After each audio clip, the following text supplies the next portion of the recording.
La palabra de su gracia, con el pastor Juan Cano.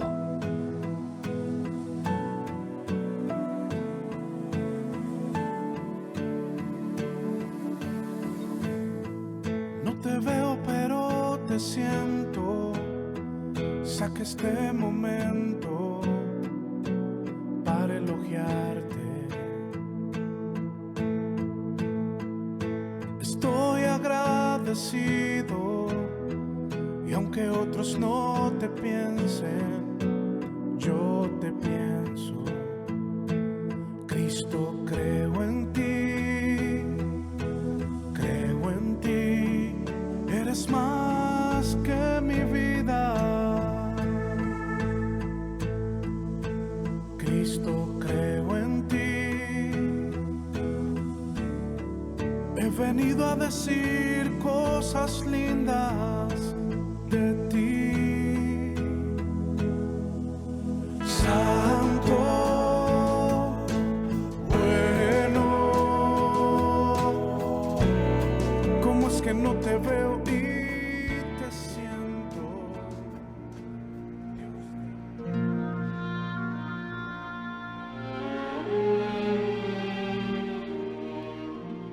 ¿Por qué me llamáis Señor, Señor, y no hacéis lo que yo digo? Todo aquel que viene a mí y oye mis palabras y las hace, os indicaré a quién es semejante. Semejante es al hombre que al edificar una casa, cavó y ahondó y puso el fundamento sobre la roca. Y cuando vino una inundación, el río dio con ímpetu contra aquella casa, pero no la pudo mover, porque estaba fundada sobre la roca. Mas el que oyó y no hizo, semejante es al hombre que edificó su casa sobre la tierra, sin fundamento, contra la cual el río dio con ímpetu y luego cayó, y fue grande la ruina de aquella casa.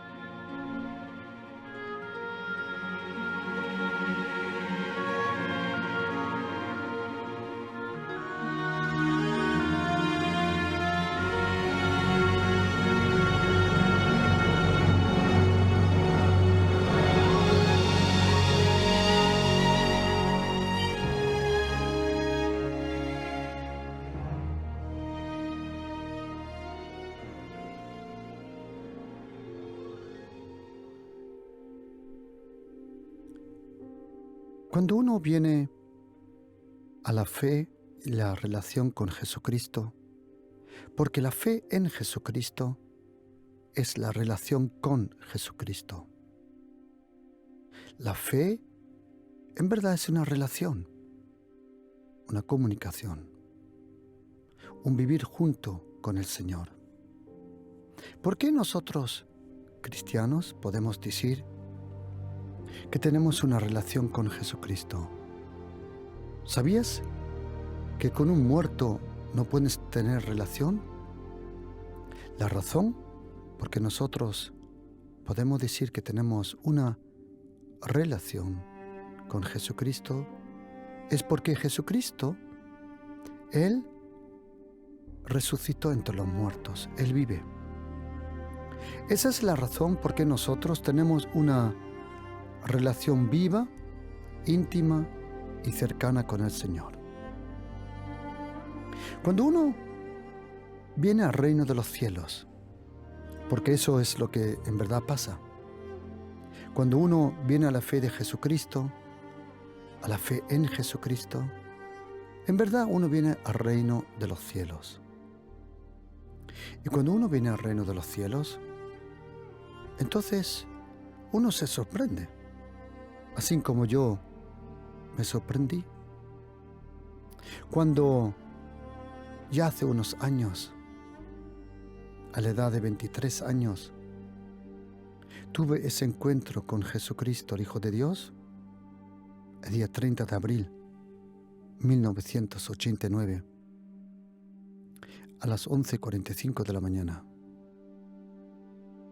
Hasta entonces Yo había visitado la iglesia católica, sin duda. Incluso había sido monaguillo por un tiempo.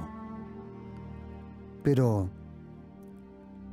realmente no tenía idea ni relación con el Señor, en absoluto. Cuando en aquel día tuve ese encuentro, porque fue realmente un encuentro con Jesucristo, yo tenía 23 años. Ese encuentro provocó en mí un hambre tan profundo que nunca en mi vida hubiera pensado que hubiera un tan gran vacío, hambre y necesidad en mí. ¿Qué era esa hambre? Era la hambre, la necesidad, el deseo de conocer a Jesucristo, a Dios el Padre y a Dios el Espíritu Santo realmente. Pero no solo culturalmente, sino verdaderamente. Me encerré por unas semanas. Empecé a leer la Biblia yo solo, 7 horas, 11 horas al día. Uno de los días yo estaba encerrado en una habitación. Me acuerdo que iba por primera carta de Corintios. Había terminado el capítulo 12 y entonces estaba un poco cansado. Me eché al suelo, cerré los ojos con la Biblia abierta sobre mi pecho y en el sueño vi como una persona se me acercó y me habló unas palabras tan preciosas que era como un manantial de agua viva que salía de esa persona. Llenaba mi espíritu, mi alma. En el sueño yo percibía como toda mi vida se llenaba con esa agua viva, tan clara, tan limpia, como me faltan las palabras para expresarlo. Cuando me desperté y seguí leyendo y llegué al capítulo 13 de primera carta de Corintios, me quedé asustado. Nunca había leído la Biblia. No sabía lo que venía. Pero ¿sabes qué? Era la primera carta de Corintios 13 lo que esa persona me dijo en el sueño. Era justo el pasaje que iba a leer sobre el amor. No lo sabía, porque no tenía idea de la Biblia. Y esa persona me leyó, me explicó, primera carta de Corintios 13. Y dijo que el amor era una persona, que era Jesucristo. Y todo lo que es el amor, que era Jesucristo. Con el tiempo, tuve también un deseo de conocer a más cristianos. Fui a un lugar, a una iglesia, que no sabía que era iglesia. Luego me contaron que era una iglesia bautista. Yo no sabía que existían bautistas. Luego me contaron de una iglesia pentecostal. Y yo no sabía lo que era eso, pentecostal. También fui para allá a visitarlos. Yo estaba en una iglesia. Yo estaba en una iglesia pequeñita. Pero me encantaba visitar a los otros. Luego visité una iglesia evangélica luterana alemana. Luego fui a un centro carismático. Y me di una cosa cuenta, que yo no lo sabía, pero habían tantas denominaciones, tantos grupos cristianos diferentes.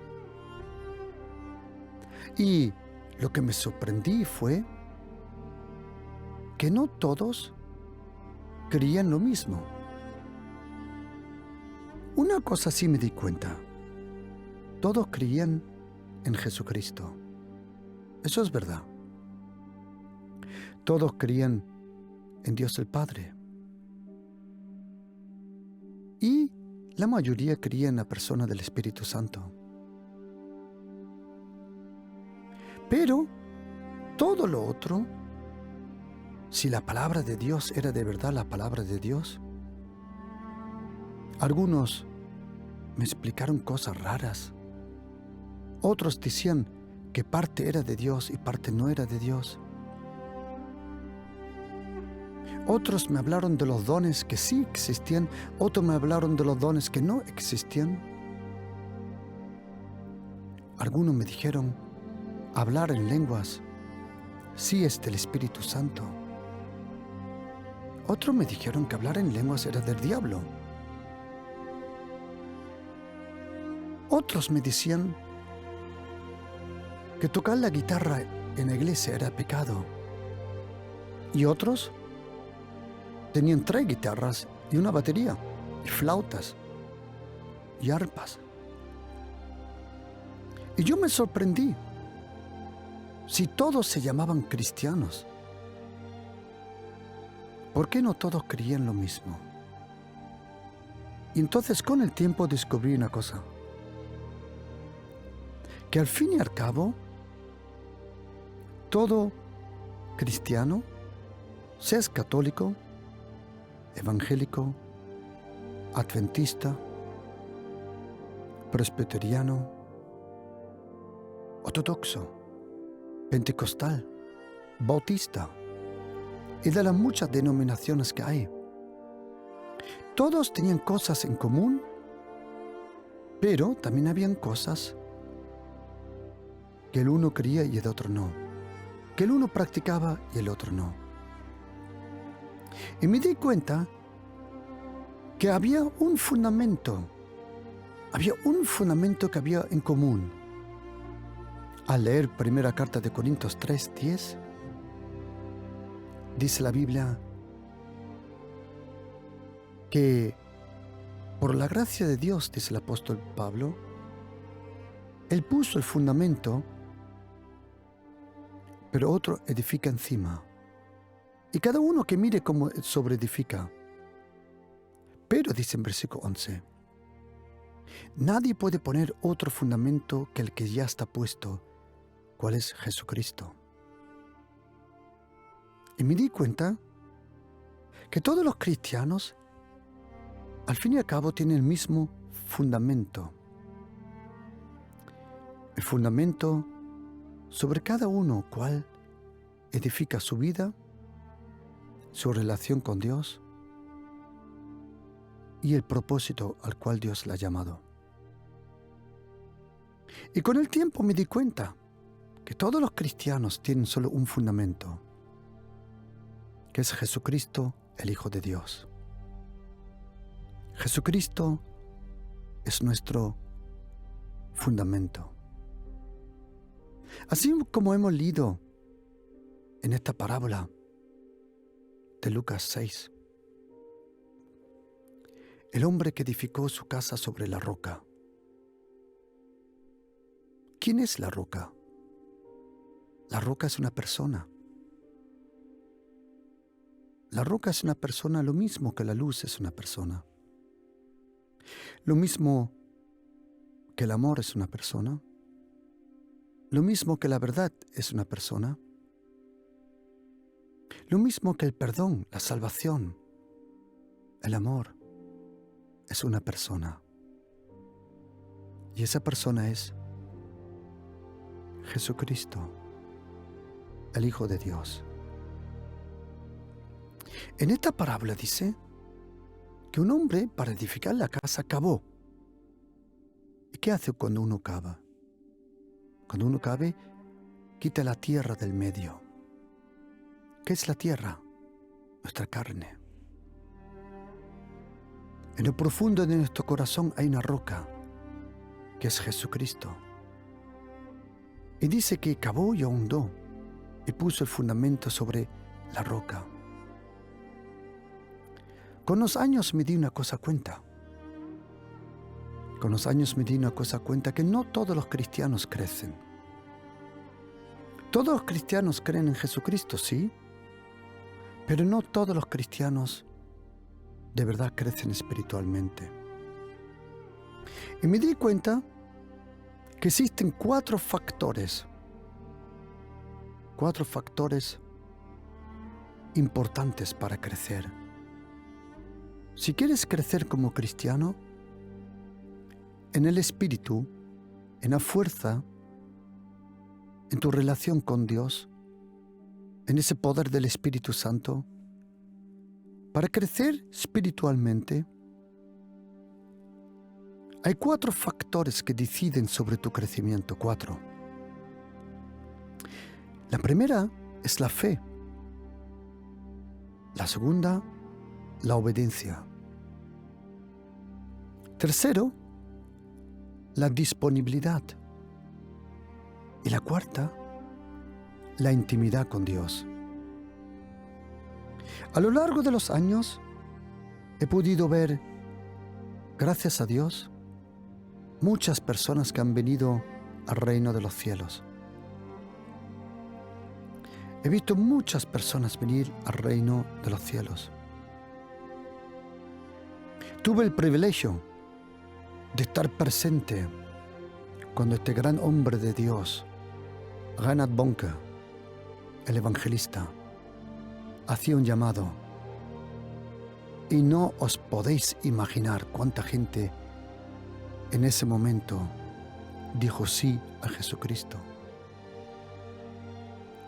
Pero al fin y al cabo, el único que puede decidir y sabe si una persona de verdad sigue con Jesucristo es solo el Señor. A nosotros nos falta la sabiduría, el conocer. Nosotros no lo sabemos. Solo el Señor sabe quién realmente es el que vive con Él. Y me di cuenta que para crecer en el Espíritu necesitas estos 4 factores: la fe, la obediencia, la disponibilidad y la intimidad con Dios. Y entonces me di cuenta, como dice la Biblia, el apóstol Pablo dijo: yo puse un fundamento. Y dice en primera carta de Corintios 3:10, conforme a la gracia de Dios que me fue dada, yo como sabio arquitecto puse el fundamento y otro edifica sobre él. Pero cada uno tenga cuidado cómo edifica encima. Todos nosotros cristianos tenemos el mismo fundamento.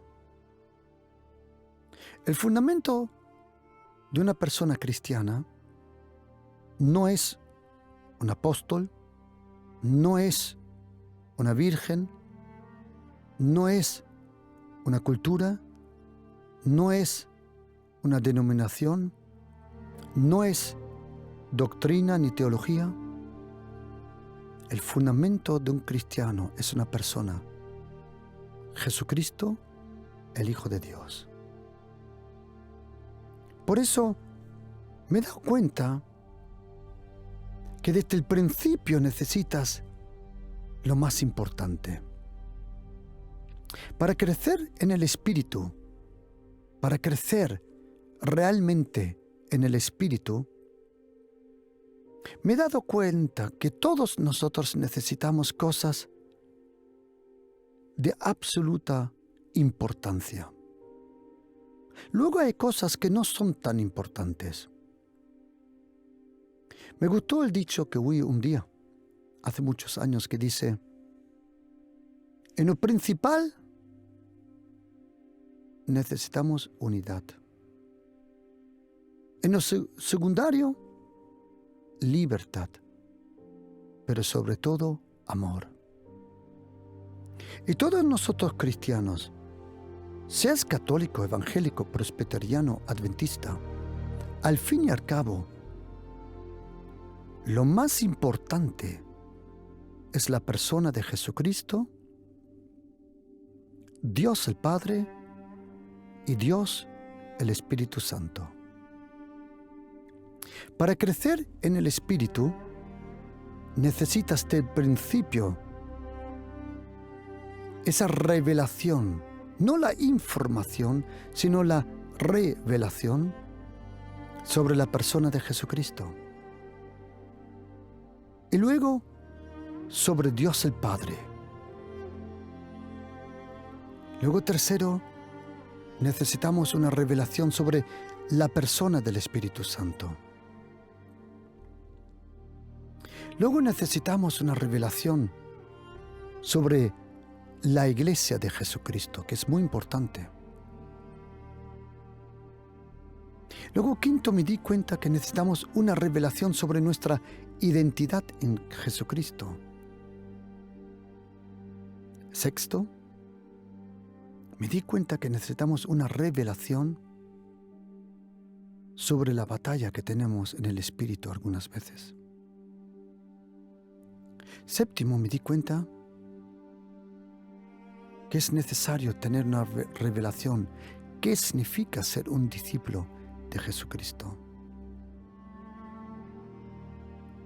El primer fundamento, el único fundamento que tenemos nosotros,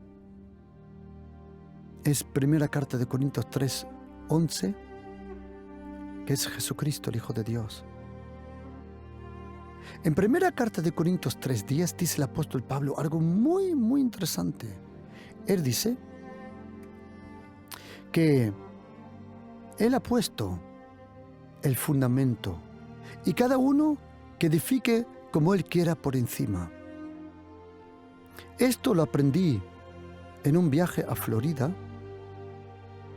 donde nuestro amigo, el pastor Alfonso Santiago, allí en Tampa, en Florida, un día me llevó con el coche, porque su hija y su yerno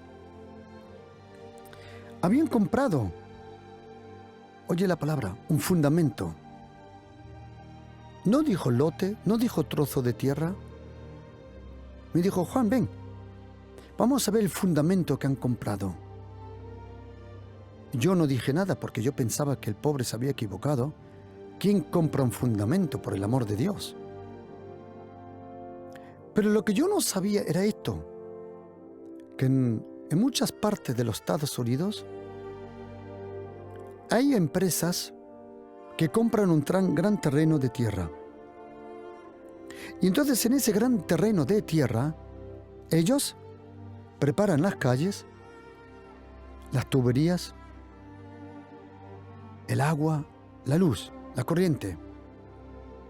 Y entonces ellos preparan un fundamento. Y entonces cuando fuimos a ese lugar, yo no me lo podía creer.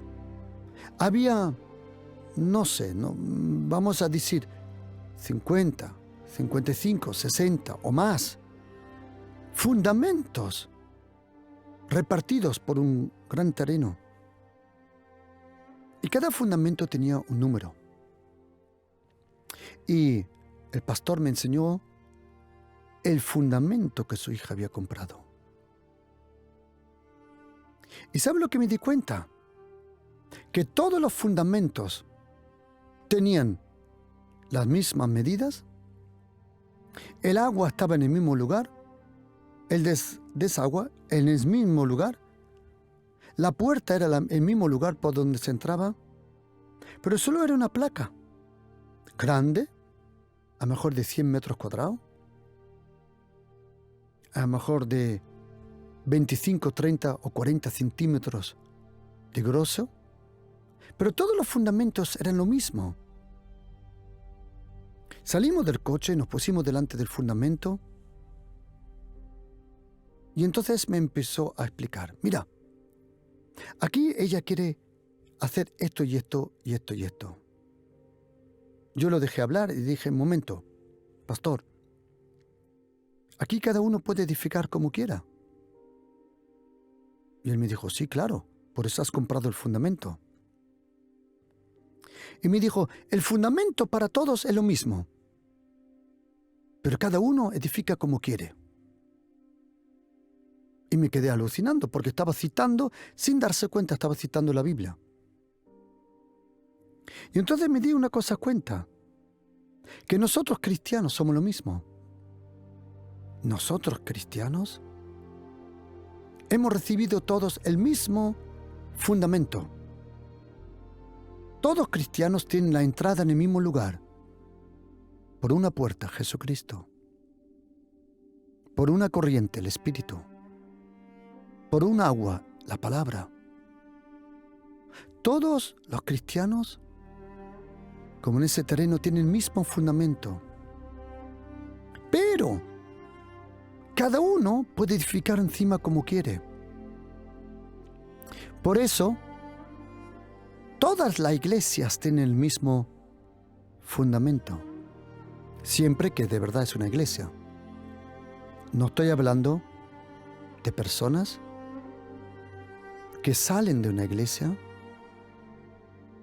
para abrir otra iglesia, entre comillas, robando personas. Eso nunca es una iglesia. El que le hace daño a una iglesia no puede edificar otra iglesia. Así no funciona. Así no funciona. Pero eso lo hablaremos en otro momento. Me di cuenta que todos los cristianos tienen el mismo fundamento. Y luego, cada uno decide. La hija del pastor me contó, y luego lo vi, porque yo estuve allí, era una casa de madera. Pero, al lado había unos árabes que habían comprado también el mismo fundamento. Y ellos se trajeron bloques de mármol. Hicieron de mármol, hizo una casa. Había unos mexicanos, un poco más atrás, que ellos hicieron la media casa de piedra, de ladrillo, y encima de madera. ¿Sabes qué? Cuando las casas estaban edificadas, todas parecían diferentes. Pero yo sabía algo que a lo mejor muchos no sabían qué era. ¿Sabes qué? Que todas las casas tenían el mismo fundamento. Y todos nosotros cristianos tenemos el mismo fundamento. Y el fundamento es una persona. Es Jesucristo, el Hijo de Dios. Es el Padre y es el Espíritu Santo. Que luego algunos creen, viven, practican otras cosas también. Ya es otra cosa. Pero el fundamento es Jesucristo, el Hijo de Dios. Ese es el fundamento, esa es la roca que te va a permitir a sobrevivir todas las inundaciones y ataques de la vida. Es importante tener un buen fundamento, muy importante. En Mateo 7, 24 al 27 lo dice Jesucristo también. Él dice la necesidad de tener un buen fundamento. El que edifica su casa sobre la roca. Todos nosotros estamos edificados sobre la roca. La roca es Jesucristo. Yo edificaré mi casa sobre esta roca. Esa palabra roca en griego se llama Petra. Y de ahí viene el nombre Petros. Petros, de ahí viene el nombre Pedro, significa trozo que ha sido arrancada de esa roca. La roca principal es Petra. Jesucristo es Petra.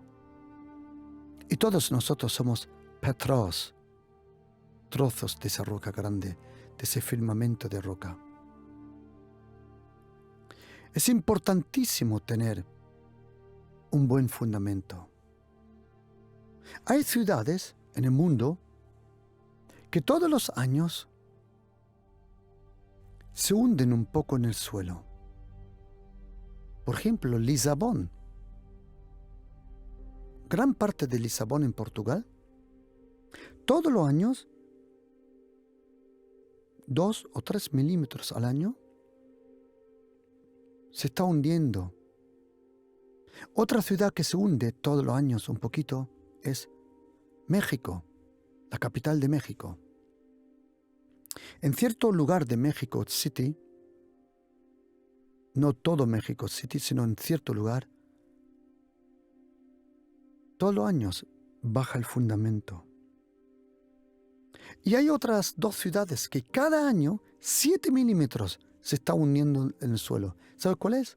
Shanghai y San Petersburgo. 7 milímetros. Atención, 7 milímetros. Eso es mucho, muchísimo. Venecia, la muy bien conocida Venecia, todos los años se hunde en el suelo 2 milímetros por año. 2 milímetros. Por eso es muy importante tener un buen fundamento, porque el fundamento decide lo que vas a hacer de tu vida. El fundamento en el carácter de una persona es puesto en casa. En la escuela el niño puede aprender matemáticas, puede aprender historia, pero comportamiento, respeto, eso se aprende en casa. Hay cosas que no se aprenden en la escuela. Y hay cosas que si no la aprendes en casa, nunca la vas a aprender. El fundamento es tan importante que hay una torre, o mejor dicho, una casa que es el rascacielos más alto que hay en el mundo, el Burj Khalifa, que tiene 828 metros. La última azotea la última planta termina en 584 metros. El Burj Khalifa tiene 163 plantas, imagínate. Tiene 58 ascensores. Pero el Burj Khalifa tiene algo muy, muy interesante, y es esto. Que en un documental lo pudimos ver, porque hay una diferencia entre el Burj Khalifa y la isla de Manhattan en Nueva York. La isla de Manhattan en Nueva York es un barrio, un lugar que tiene muchos rascacielos, porque su suelo es rocoso, creo que se llama, con mucha roca.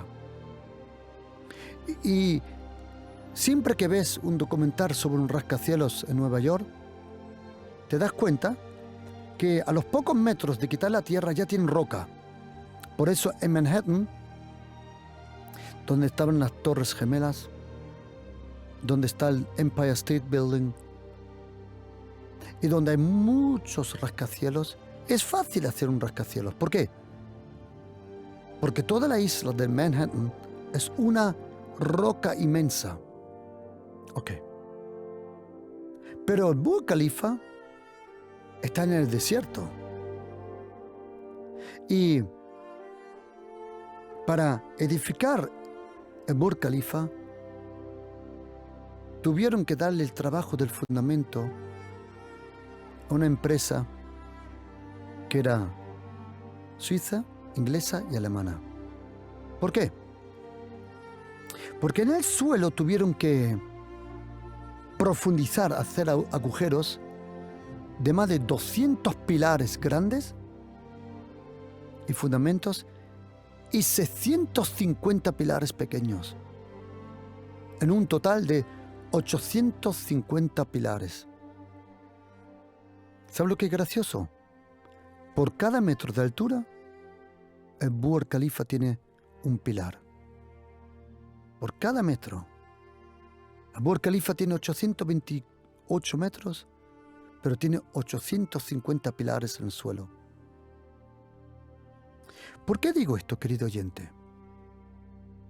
Porque Jesucristo compara nuestra vida, nuestra familia, nuestro ministerio, nuestra empresa y todo lo que queremos hacer, Jesucristo lo compara con una casa.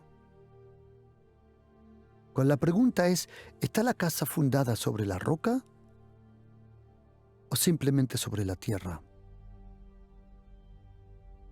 Y para que la casa esté fundada sobre la roca, y si no me crees lo importante que es el fundamento, tienes que ir solo a la torre de Pisa.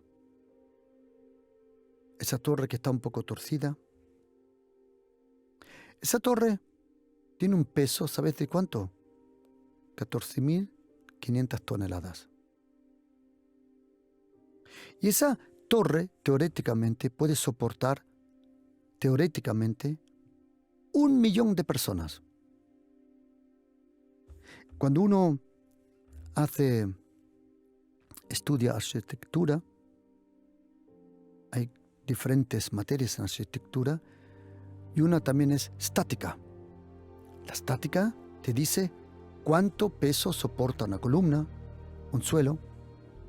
Esa estática de la Torre de Pisa podía soportar teóricamente 1.000.000 de personas. Primero, no lo puede porque no hay sitio, claro, pero hay otro problema. Porque se hizo linda torre muy rápido y no se investigó rápidamente cómo era el fundamento, la tierra. Poco a poco, la torre empezó a inclinarse. Hoy todos conocen Pisa porque está inclinado, si no nadie se entera.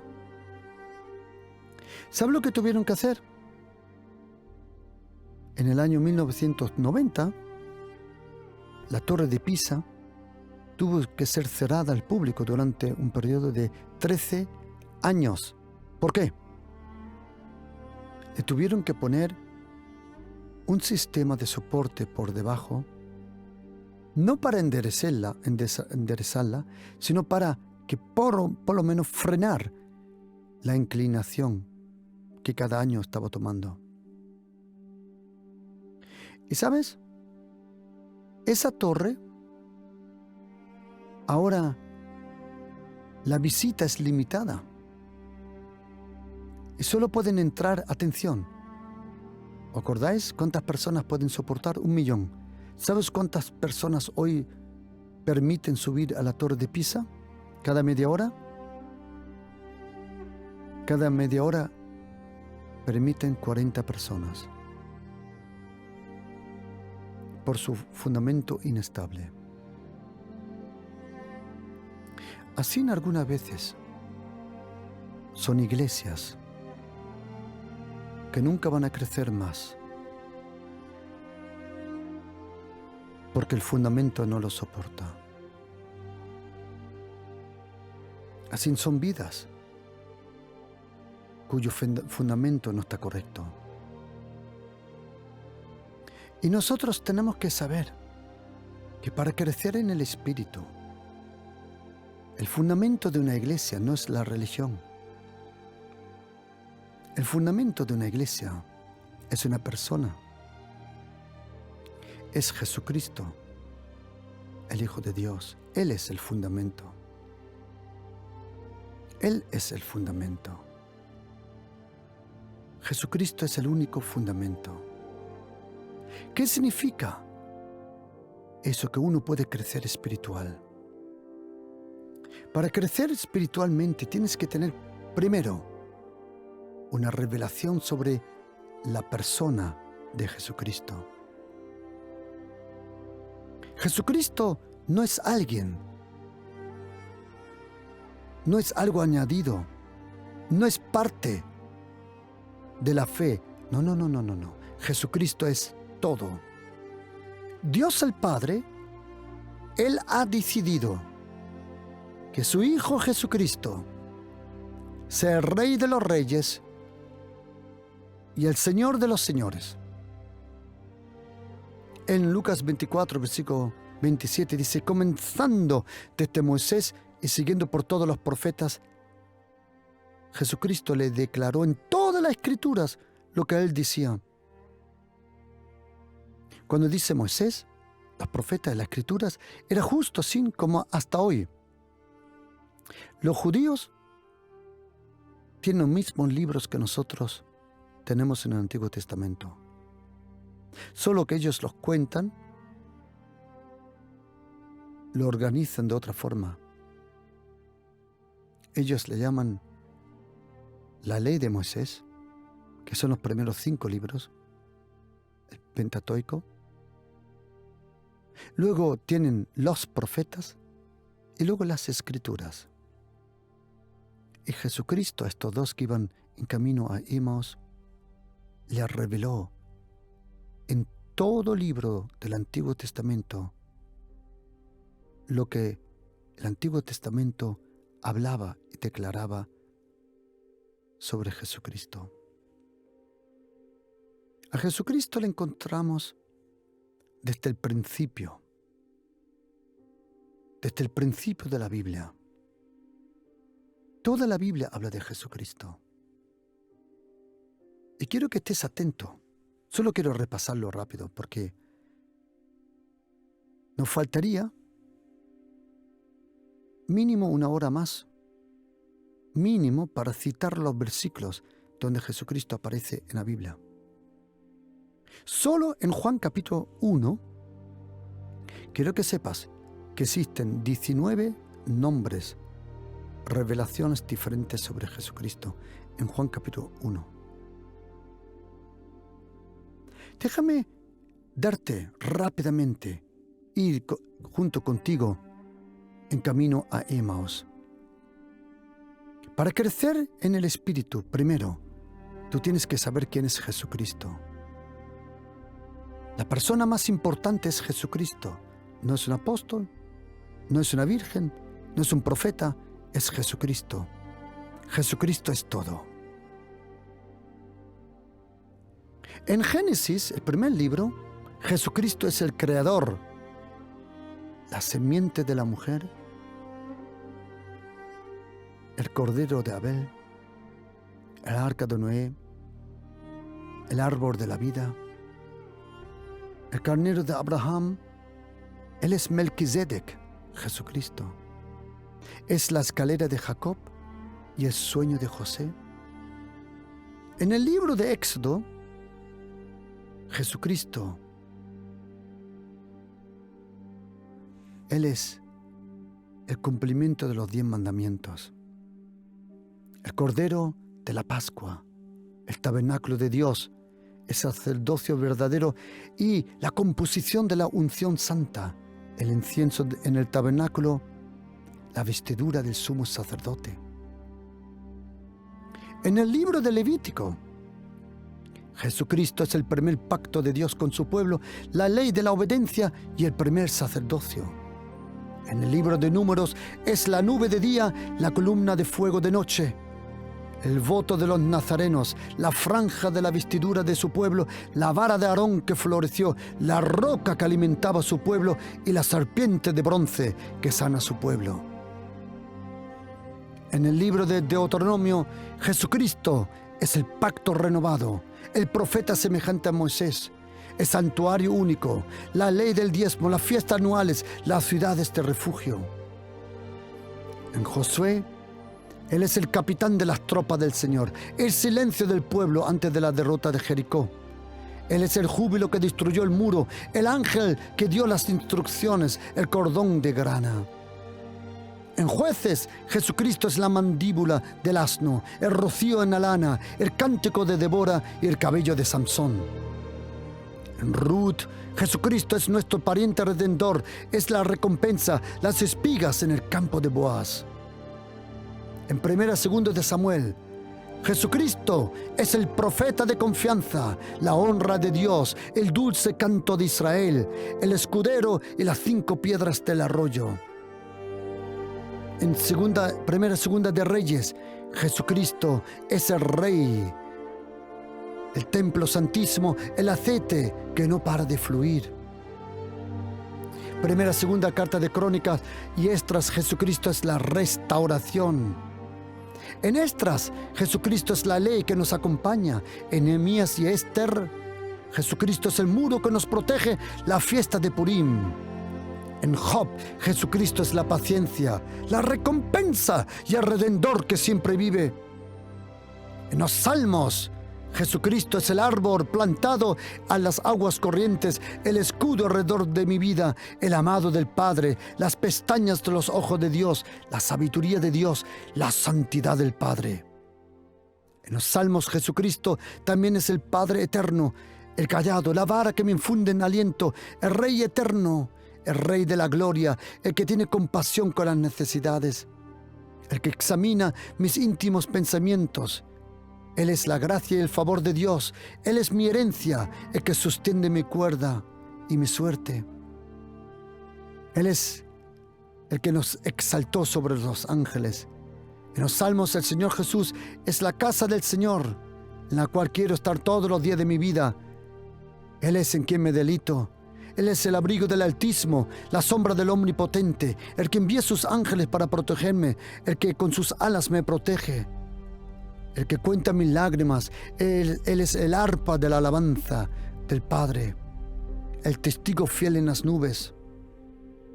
En Proverbios, Jesucristo es nuestra sabiduría, la palabra dulce que calma las tormentas. En Eclesiastés, Jesucristo es el predicador.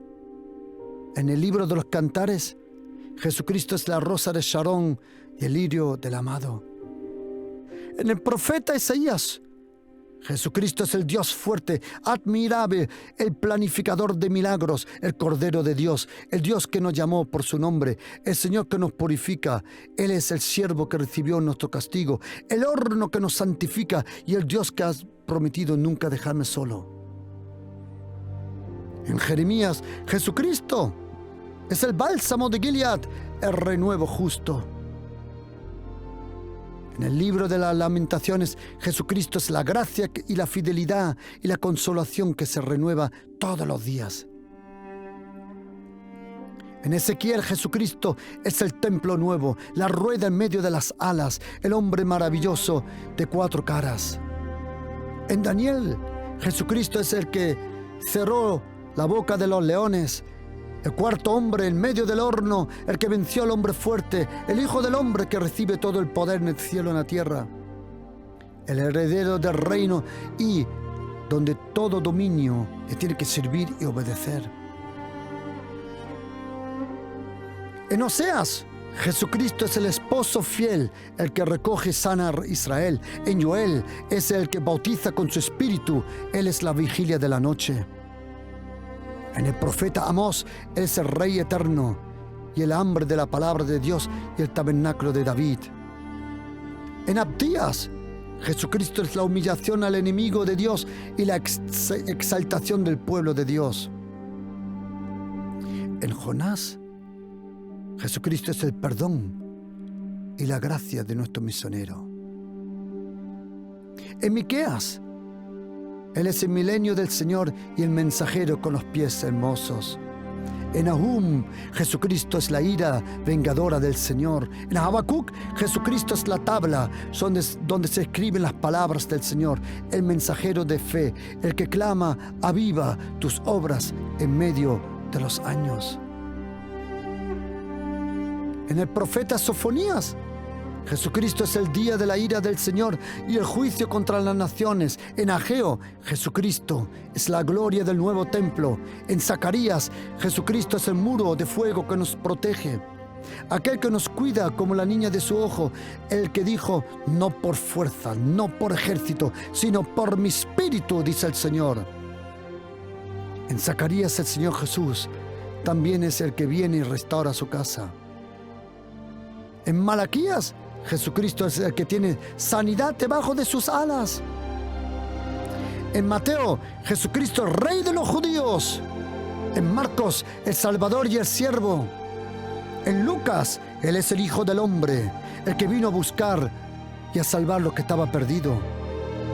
En Juan, Jesucristo es el Dios eterno, el Verbo que se hizo carne, la luz del mundo, el pan del cielo, el buen pastor, el único camino al Padre, la vida, la verdad en persona. En el Evangelio de Juan, Jesucristo es la resurrección, la vida eterna y el Cordero de Dios. En la carta de los Hechos, Jesucristo es glorificado por el Espíritu Santo. Jesucristo es la primera iglesia y el mensaje de Pablo. En la carta de los Romanos, Él es la gracia, la justicia, la recompensa. En primera y segunda carta de Corintios, Jesucristo es el cuerpo, el novio, el general de las tropas de Dios, y Él es el que da los dones del Espíritu Santo. En Gálatas, en Éfesos y en Filipenses y en Colosenses, Jesucristo es el nuevo pacto de la gracia. En primera y segunda de Tesalonicenses, Él es la esperanza. En primera y segunda de Timoteo, Él es el predicador y el diácono. En Titus y en Filemón, es el trato y el amor de Dios con los cristianos. En la carta de los Hebreos, Jesucristo es la palabra de Dios, el sumo sacerdote, el nuevo pacto, la mejor promesa y la recompensa de los santos. En Santiago, el sanador, la sabiduría de Dios. En primera y segunda carta de Pedro, Él es la sangre preciosa derramada, la piedra y la casa viva. En primera, segunda y tercera carta de Juan, Jesucristo es el amor, la luz, la fe que vence el mundo. En la carta de Judas, Jesucristo es la fe original. Y en Apocalipsis, Jesucristo es la visión de las 7 iglesias, los 7 sellos, el león de la tribu de Judá, el sonido de la trompeta, el libro sellado, la nueva Jerusalén, Rey de los reyes, Señor de aquellos que son señores. Él es el vencedor. Él es esperado por la iglesia, el deseado por el Espíritu Santo y el juez eterno. Y todo aquel que invoque el nombre de Jesucristo será salvado. Por eso, queridos cristianos, a lo mejor como iglesia tienes otras costumbres. A lo mejor como iglesia tenéis otra forma de hacer las cosas. ¿De acuerdo? Pero solo hay un fundamento. Jesucristo, el Hijo de Dios.